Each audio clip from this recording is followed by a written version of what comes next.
Razkrivamo nove podrobnosti preiskave v zvezi s tragično smrtjo Aleša Šutarja. Bi lahko 21-letnega Roma, trenutno uradno edinega osumljenega za napad, po slabih 2 mesecih iz pripora izpustili? To namreč zahteva njegov odvetnik, ki se sklicuje na izjave prič, ki neuradno niso enotne glede tega, kdo je Aleša Šutarja v sodne noči udaril. In kdaj bo o zahtevi odvetnika, da obdolženega izpustijo, odločil sodni senat. Odkriva Kaja Kobetič. Ker video posnetka usodnega napada na Aleša Šutarja konec oktobra pred barom Lokal Patriot neuradno ni, naj bi preiskovalci potek dogodkov bolj ali manj gradili na pričevanjih. Po naših neuradnih informacijah naj bi preiskovalni sodnik do sedaj zaslišal kar 26 prič, zadnje 4 nove še včeraj. A prav zaradi pričevanj naj bi se zapletalo. Vsaj 5 prič naj bi namreč zatrjevalo, da je osumljena napačna oseba, da Aleša Šutarja usodno ni udaril 21-letnik, ki je trenutno v priporu, pač pa nekdo drug iz te skupine, 20-letni moški, ki je še na prostosti. In prav na takšne izjave se sklicuje odvetnik obdolženega, ki zahteva, da sodišče pripor nemudoma odpravi.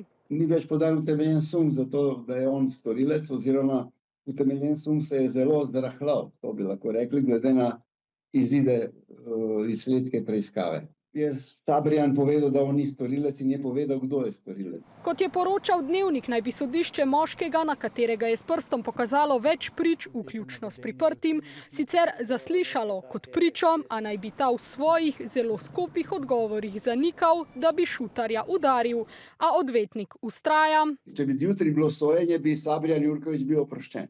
DNK dokazov ni bilo nobenih do zdaj, da bi vedel, torej za Jurkovića je sigurno, da ne obstajajo ti dokazi. To so oni analizirali. Preiskava naj bi bila sicer v sklepni fazi, a organi pregona so z uradnimi informacijami, ker preiskava še vedno poteka, precej skopi.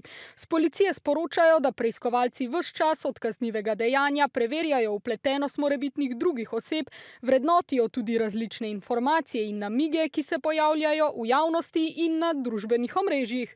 Sodišče pa naj bi neuradno razpolagalo tako z dokazi, ki obdolženega bremenijo, kot z dokazi, ki naj bi mu bili v korist. A organi pregona glede na do sedaj zbrane informacije neuradno vztrajajo, da je trenutno priprti edini osumljeni. Tožilstvo naj bi ob tem neuradno nasprotovalo zahtevi odvetnika, da se osumljenca izpusti iz pripora. Iz okrožnega sodišča v Novem mestu sporočajo, da bodo o tem predvidoma odločili do konca tedna, ko bo zunaj obravnavni senat ponovno ocenil, ali je dokazov, ki obremenjujejo obdolženca, še vedno dovolj za utemeljen sum storitve očitanega kaznivega dejanja.